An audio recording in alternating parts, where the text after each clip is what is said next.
I don't think companies and their employees have ever been as out of touch with each other and their expectations as they are right now. And it's a little scary. I think employees really need to watch their back. It's basically my full-time job and my part-time job here on this TikTok page to stay really plugged into hiring and recruiting news and data. I saw these articles on my LinkedIn newsfeed today. I'm looking at the first one and the third one. And it's this dichotomy between the two that I think is the problem and is a little frightening. The second article warned employees to brace for more critical and harsh performance reviews this year, as 40% of HR professionals say that performance management is their top company priority. And this comes after 2023, aka the year of layoffs, was kicked off by massive company CEOs calling it the year of efficiency, of cost cutting, of doing more with less. This of course trickles down to team leaders and managers as pressure to maximize their team's productivity while using as few resources as possible. And then this translates into very rigorous performance evaluations that put many unexpecting people on performance improvement plans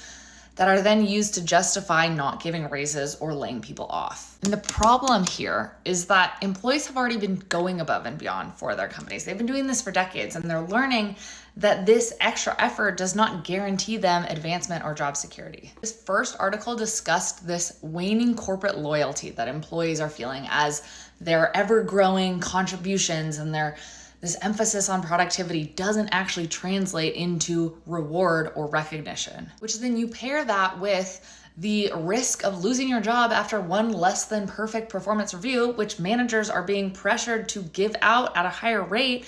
And it's no wonder that all employees across all generations, and especially Gen Z, feel disillusioned at the concept of going above and beyond for their employer, which at the corporate side seems to be the expectation to get those high performance reviews in order to keep your job. The concept of working collaboratively with a group of people towards a shared goal is such a wonderful thing in theory, but it turns out so bad in practice because the actual distribution of benefits is so unequal between corporate shareholders and all of the people doing the work, which then forces individual people to take a very individualistic approach to their career. I'm really curious that if you work in an environment where you truly feel like your employer values your advancement and your well-being as an employee and not just for the sake of the overall company advancement, like what does that look like? How does that actually show up? And how do you know it's not just corporate greed disguised by an unlimited PTO plan and